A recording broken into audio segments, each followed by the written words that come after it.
So hello dear students, welcome back to this session of ICT virtual classroom. ICT virtual classroom के session में आप सभी का एक बार फिर से स्वागत है। आज की क्लास में बात करने जा रहे हैं क्लास 8 साइंस सब्जेक्ट के ऊपर, कक्षा 8 विषय के ऊपर। और मैं उम्मीद करता हूं आप सबके सब फिट फाइन हेल्दी होंगे, बिल्कुल रेडी होंगे क्लास के लिए। तो चलिए आज की क्लास को करते हैं स्टार्ट। और अपना पूरा ध्यान जो है सामने स्क्रीन की तरफ बनाकर रखिए, इधर उधर नहीं देखेंगे, कॉपी पेन अपने पास रखेंगे। जो चीजें यहाँ से बताई जाती हैं उनको नोट डाउन करें, घर से रिवाइज करें और सीखने की पूरी पूरी कोशिश करेंगे। ध्यान पूरा सामने स्क्रीन पर बनाकर रखेंगे। हम चलते हैं स्मार्ट बोर्ड की स्क्रीन की तरफ। तो चलिए डियर स्टूडेंट्स, हम लोग बात करने जा रहे हैं अपने चैप्टर नंबर 11 के ऊपर ही, ठीक है। और इसके कुछ क्वेश्चंस हम करेंगे आज की क्लास में भी, ठीक। और फिर हम आगे की कहानियों को देखेंगे। चलिए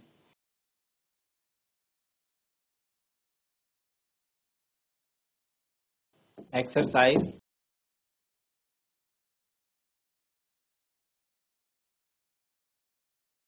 chapter 11।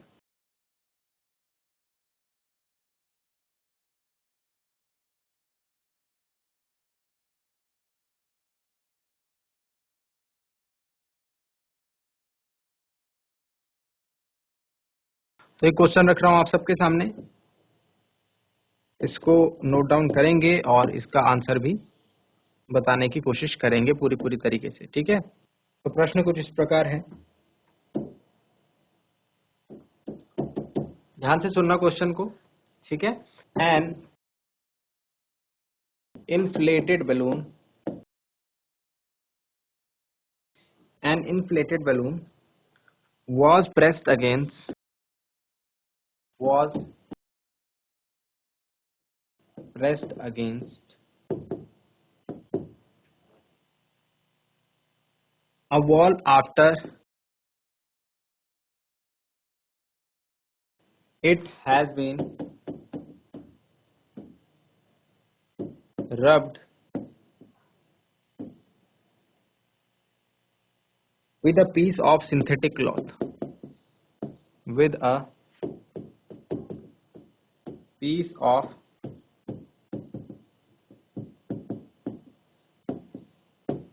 synthetic cloth,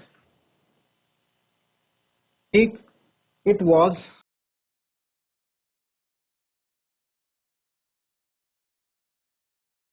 found that the balloon sticks to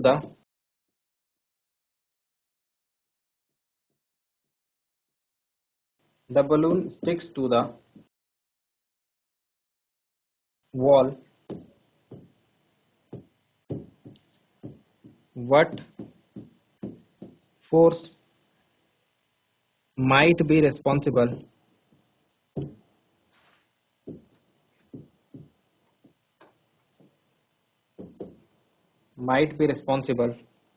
for the attraction between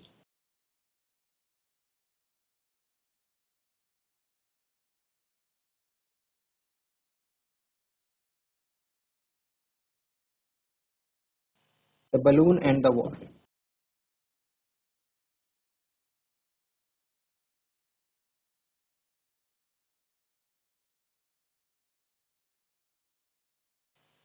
ठीक। तो ये क्वेश्चन है हमारे पास। क्वेश्चन का मतलब अगर समझें हम, तो हमें समझ में आ रहा है कि एक इन्फ्लेटेड बलून है। एक इन्फ्लेटेड बलून मतलब एक फुला हुआ बलून जिसमें कि हमने हवा भरी है। उसको हमने क्या किया, उसको हमने दीवार के सहारे प्रेस करा, है ना। दीवार के सहारे उसको प्रेस करा। After it has been rubbed with a piece of synthetic cloth, पहले उसको हमने एक सिंथेटिक कपड़े, है ना, एक जो कपड़ा है कोई, मतलब ऐसा सिंथेटिक क्लॉथ है, नेचुरल फाइबर का नहीं है, सिंथेटिक क्लॉथ है। जैसे आप कह लीजिए कि कोई मिल का कपड़ा है ना, उससे हमने पहले उसको रब करा है, ठीक है। और उसके बाद हमने उसको दीवार के सहारे दबाया है, प्रेस किया है, ठीक है। अब देखना नेक्स्ट क्वेश्चन में हमसे कह रहे हैं, ठीक है, it was found that the balloon sticks to wall. जब हम ऐसा करते हैं, पहले उस बलून को रब करते हैं किसी सिंथेटिक कपड़े से, फिर उसके बाद जब हम उसको दीवार के अगेंस्ट प्रेस करते हैं तो हमने देखा कि balloon sticks to the wall, कि जो गुब्बारा है वो दीवार पर चिपक जाता है, ठीक है। तो हमसे ये क्वेश्चन पूछा गया है कि कौन सा फोर्स है यहाँ पर जिसकी वजह से ये बलून जो है दीवार पर चिपक गया। समझ में आया क्वेश्चन? समझ में आया? क्वेश्चन में हमसे बोला गया कि कौन सा ऐसा फोर्स है जिसकी वजह से ये बलून जो है जाकर के दीवार पर चिपक गया है। अगर हम विदाउट रब करे हुए देखें तो ये बलून जो है चिपकेगा नहीं दीवार पर। ठीक है। अगर इसको विदाउट ये सिंथेटिक क्लॉथ से रब करके और दीवार पर प्रेस करके चिपकाने की कोशिश करें तो नहीं चिपकेगा, बट जब हम इसको सिंथेटिक क्लॉथ से रब करते हैं और फिर उसके बाद दीवार पर लगाते हैं तो ये दीवार पर चिपक जाता है। तो हमारे पास क्वेश्चन आया कि ऐसा कैसे संभव है ना। चलिए अब इसका आंसर हम लोग लिखते हैं, ऐसा किस तरीके से संभव है। तो आप इसमें लिखेंगे when an inflated balloon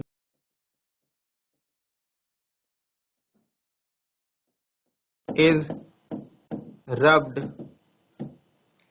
with a piece of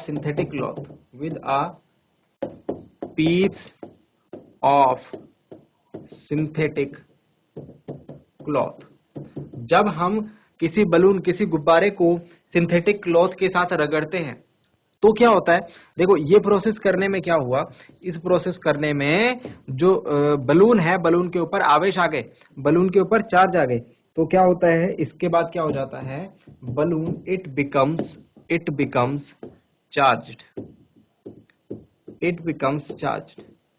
ठीक है। जब ये चार्ज हो जाता है तो हमें ये बात पता है, इस बात को देखो ध्यान से लिखना, आ चार्ज्ड बॉडी attracts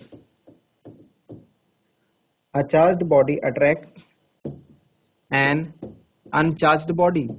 एक आवेशित जो बॉडी होती है, एक आवेशित वस्तु जो है एक निरावेशित वस्तु को या फिर अनचार्ज बॉडी को अट्रैक्ट करती है। यानी कि बलून के पास यहाँ पर क्या है, चार्ज है, और दीवार के पास क्या है, चार्ज नहीं है। तो चार्ज कौन है, बलून, और अनचार्ज कौन है, दीवार। तो एक दूसरे को क्या करेंगे भाई, ये अट्रैक्ट करेंगे। हमें ये बात पता लग गई है। ठीक। तो इसके बाद क्या होगा, इसके बाद when this charged balloon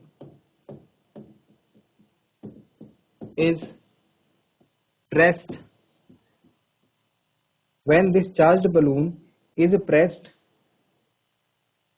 against a wall,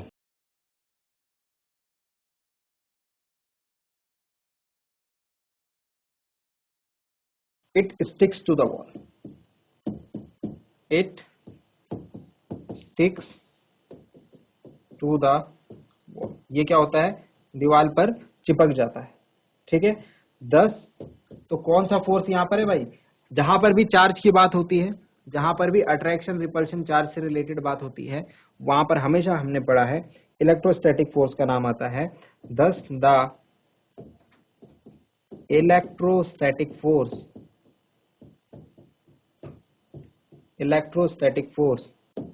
or we could write it with highlighting,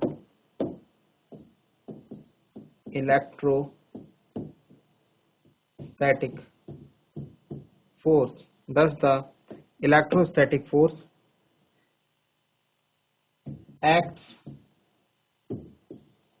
between the charged balloon and the wall।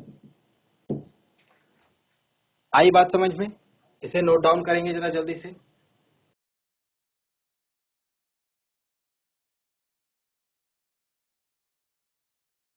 चलिए, सो आई होप यहाँ तक की बातें आपकी समझ में आ गई होंगी और इन क्वेश्चंस को आपने नोट डाउन कर लिया होगा। क्वेश्चन है next, name the forces acting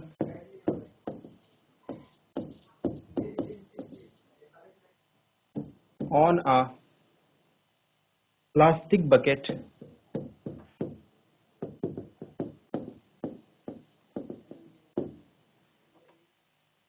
containing water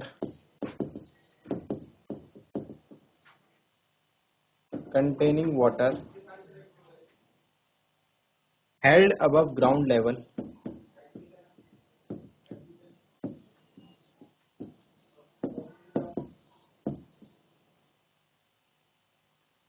in your hand.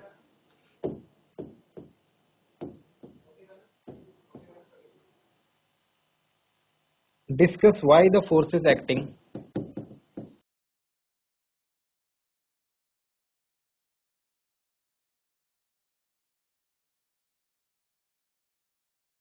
discuss why the forces acting on the bucket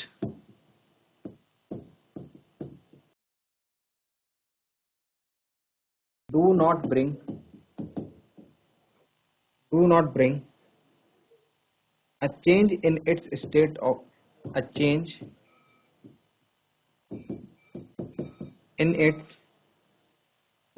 of motion.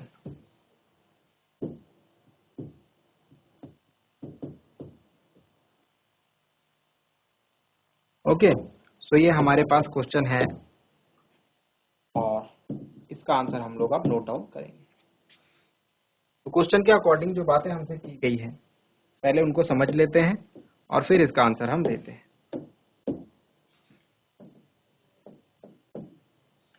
Question के हिसाब से हमसे जो बात की गई है वो ये की गई है कि एक प्लास्टिक की बाल्टी है जिसमें पानी भरा हुआ है, ठीक है, और उसको हमने अपने हाथ में उठा रखा है, कुछ जमीन से ऊपर उठा रखा है अपने हाथ में, ठीक है। अब हमको बताना है कि इस बाल्टी पर कि कौन कौन से फोर्स काम कर रहे हैं, कौन कौन से फोर्स एक्ट कर रहे हैं, ठीक है। उसके बाद नेक्स्ट क्वेश्चन है हमारा, discuss why the force acting on the bucket do not bring a change in its state of motion.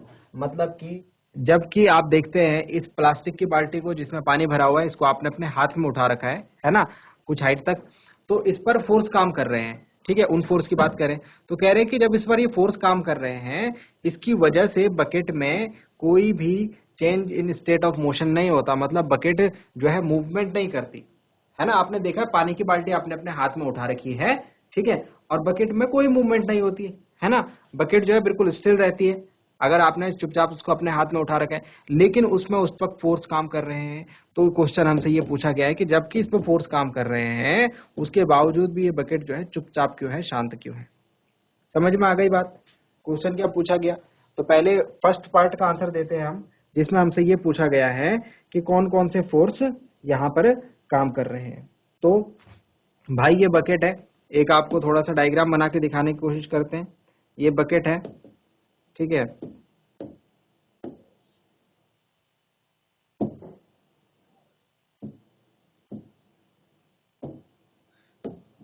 ठीक, तो ये बकेट है हमारी, अब यहाँ बकेट बना रहे हैं।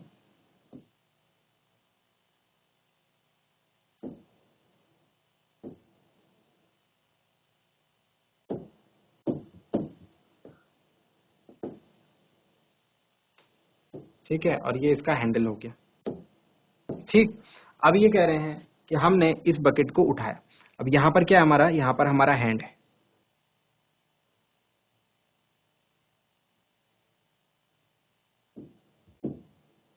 ये क्या है, ये हमारा हाथ है सपोज, ठीक है, सब वो समझ लेना ये हमारा हाथ है।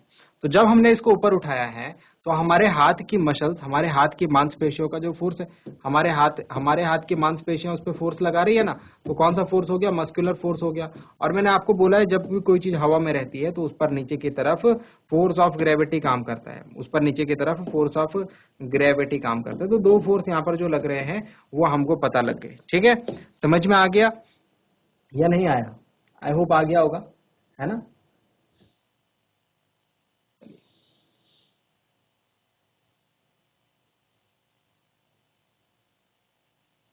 तो हम क्या लिखेंगे, नेम द फोर्सेज एक्टिंग, सबसे पहले हम इस पार्ट का आंसर लिख रहे हैं, ठीक है। तो सबसे पहले हम यहाँ से यहाँ तक का आंसर लिख रहे हैं, ठीक। तो यहाँ से यहाँ तक का आंसर क्या होगा, name the forces acting on a plastic bucket containing water held above the ground in your hand. तो यहाँ पर हमको लगेगा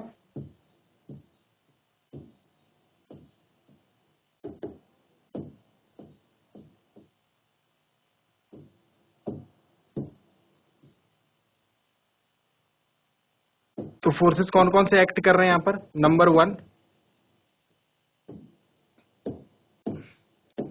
वन जो फोर्स एक्ट कर रहा है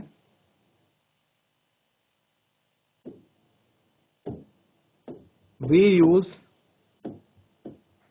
muscular force to hold the bucket above the ground. ठीक है, जमीन से ऊपर उठा करके उसको रखने के लिए हमको अपनी मसल का फोर्स लगाना पड़ रहा है, that is we are using muscular force. Second चीज force of gravity is pulling the bucket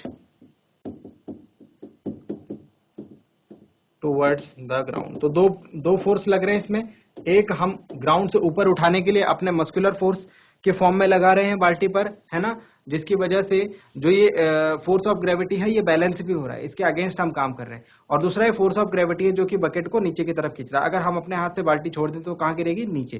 किसकी वजह से? Force of gravity. और ये फोर्स ऑफ ग्रेविटी की वजह से बाल्टी नीचे क्यों नहीं गिर रही? क्योंकि हमने इसके अगेंस्ट मस्कुलर फोर्स लगा रखा है। ठीक है, बाल्टी को ऊपर उठा रखा है। ये बात तो हो गई फर्स्ट वाले पार्ट की। ठीक है, अब आते हैं सेकेंड वाले पार्ट में, यहां से यहां तक। Discuss why the forces acting on the bucket do not bring a change in its motion. मतलब कि हमको वो ये बात डिस्कस करनी है कि इस पर ये दोनों फोर्स काम कर रहे हैं, हमें पता लग गया है। इसके बावजूद भी बाल्टी की जो पोजीशन है उसमें कोई चेंज हमको देखने को क्यों नहीं मिलता? तो इसका जो आंसर है वो सीधा सीधा ये है, हमने पढ़ा था the two forces are equal in magnitude and opposite in direction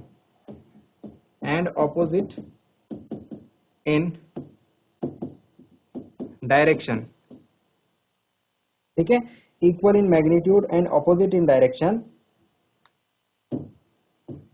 therefore the net force on the bucket is 0। ठीक है, जब नेट फोर्स 0 हो जाएगा तो हमको no change in state of motion देखने को मिलेगा। Hence there is no change in the state of motion, there is no change in the state of motion। समझ में आ गई बात? तो दोनों पार्ट्स का हमने बखूबी एक अच्छे तरीके से आंसर दिया है। दोनों पार्ट्स को समझ करके हमने आंसर यहाँ पर किया है। जल्दी से नोट डाउन कर लेंगे इसे।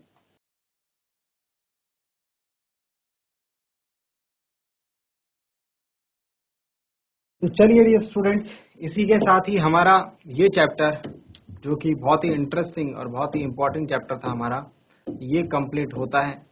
इस चैप्टर में हमने काफ़ी कुछ इम्पोर्टेंट चीज़ें सीखी। ठीक है, काफ़ी कुछ इम्पोर्टेंट चीज़ें हमने लर्न करी और साथ ही साथ हमने इस चैप्टर के रिगार्डिंग कुछ नई चीज़ों को कुछ एक्टिविटी की फॉर्म में भी हमने देखा। ठीक है, चलिए एक बार क्विकली रिवाइज करते हैं हमने क्या क्या सीखा, क्या क्या देखा। ठीक है, फिर हम नेक्स्ट क्लास में नेक्स्ट चैप्टर के ऊपर बात करेंगे। सबसे पहले हमने देखा था pressure exerted by liquids and gases. ठीक है, ये फोर्स एंड प्रेशर का सेकंड यूनिट आप कह सकते हैं इसको। फोर्स एंड प्रेशर में सबसे पहले पार्ट में हमने फोर्स के बारे में पढ़ा था। ठीक है, उसके बाद हमने pressure exerted by liquids and gases को देखा था। हमने ये देखा था डिफरेंट एक्टिविटीज के थ्रू हम 2-3 बातों के ऊपर आए थे अपनी। ठीक है, और वो बातें क्या क्या थी? वो थी pressure exerted by liquids at the bottom of the container depends on the height of its column. Liquids exert pressure on the walls of the container. Liquids exert equal pressure at the same depth। ठीक है, पीछे हमने जो activity करी उसके आधार पर ये 3 बातें हम बता पाए। और सिमिलरली हम गैसेस के लिए भी ये बात बता पाए कि लिक्विड की तरह गैसेस भी होती हैं जो कि जिस बर्तन में ये रखी होती हैं उसकी दीवार पर दाब आरोपित करती है, मतलब gases to exert pressure on the walls of their container. ठीक, फिर उसके बाद हमने एटमॉस्फेरिक प्रेशर को पढ़ा। हमने ये देखा एटमॉस्फेयर क्या होता है। ठीक है, और एटमॉस्फेरिक प्रेशर जो है किस तरीके से हम इसको डिफाइन करते हैं। ठीक, इसमें हमने डिफरेंट एटमॉस्फेरिक प्रेशर में हमने यहाँ पर डिफरेंट चीज़ें देखी थी कि जिससे हमने ये देखा कि किस तरीके से जो हमारे जो एटमॉस्फेयर है उसमें कितनी सारी एयर जो है वो हमारे सर के ऊपर प्रेशर लगाती है। इतना ह्यूज प्रेशर जिसको हम सरवाइव नहीं कर सकते, लेकिन फिर भी हम कर जाते हैं, है ना। और हमने काफी सारी इंटरेस्टिंग चीजें इसमें देखी थी। फिर हम एक्सरसाइज के ऊपर आने लगे। एक्सरसाइज में हमने डिफरेंट डिफरेंट क्वेश्चंस के आंसर्स करे, ठीक है। डिफरेंट डिफरेंट जो सिचुएशन है, ये हमारी डेली लाइफ सिचुएशन, इनको आप क्वेश्चन मत समझिए, इनको आप सवाल मत समझिए, ये आपके दैनिक जीवन के क्रियाकलाप है जो आप करते हैं, उनमें ही क्वेश्चन पूछे हुए थे आपसे, ठीक है। और उनके हमने आंसर करे, ठीक है। ये क्वेश्चन हमने रिसेंटली ही करा है, ठीक है, समझ में आ रहा होगा आपको, ठीक है। रॉकेट से रिलेटेड क्वेश्चन था, और इसमें आज की क्लास में हमने कुछ 2 क्वेश्चंस को आज की क्लास में भी हमने आंसर किया है, ठीक है।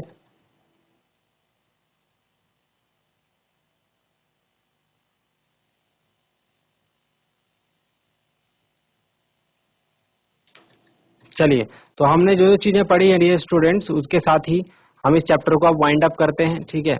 अगर आपको इसमें कुछ नोट डाउन करना है तो आप कर सकते हैं नोट डाउन।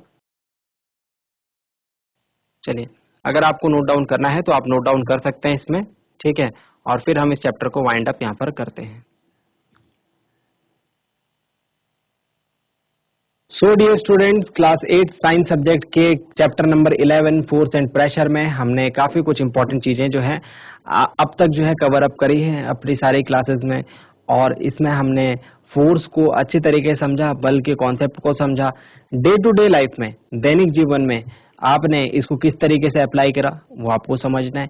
प्रेशर हमने किस तरीके से समझा, लिक्विड्स और गैसेस में प्रेशर, एटमॉस्फेरिक प्रेशर, इन सारी चीजों को हमने कैसे समझा।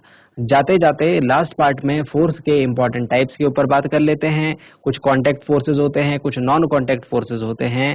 कॉन्टैक्ट फोर्सेज में हम लोग मस्कुलर फोर्स को कंसीडर करते हैं, जबकि नॉन कॉन्टैक्ट फोर्सेज में हम लोग ग्रेविटेशनल फोर्स, इलेक्ट्रोस्टैटिक फोर्स और मैग्नेटिक फोर्स को कंसीडर करते हैं।